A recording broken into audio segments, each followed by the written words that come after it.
नमस्कार, मी राज साने. TV1 मराठीवर आपल्या सर्वांचे स्वागत आहे. पाहूया ताज्या घडामोडी. जत तालुक्यातील सोनाळ परिसरात परतीच्या पावसाचा जोरदार तडाखा. सोनाळ ते अंकलगी रस्ता बंद, शेतीचे प्रचंड नुकसान. जत तालुक्यातील सोनाळ परिसरामध्ये परतीच्या पावसाने जोरदार तडाखा दिला असून सोनाळमध्ये फाटा सोडून 1.5 किलोमीटर अंतरावर असलेल्या सोनाळ ते अंकलगी रस्ता पूर्णपणे बंद झाला असून नागरिकांना या रस्त्यावरून जाणे अवघड झाले आहे.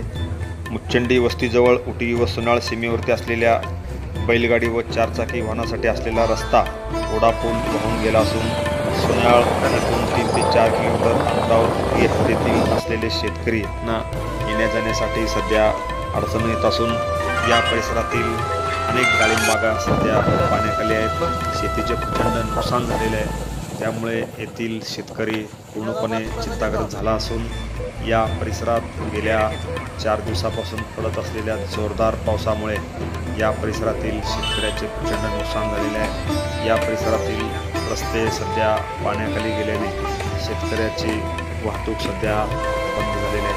आपण पाहत आहोत सोनाळ येथील हा रस्ता पूर्णपणे पडला असून रस्त्यावरती पाणी त्यामुळे पूर्णपणे बंद झाला असून परतीच्या पावसाचा जोरदार तडाखा येथील या रस्त्यावर बसला असून नागरिकांना सध्या आमचे जागरगोगला तालुक्याचा जिल्हा सांगली येथील प्रतिनिधी शेदानंद पिज्जर्गी यांनी घेतलेला ग्राउंड रिपोर्ट आपण पाहत आहोत.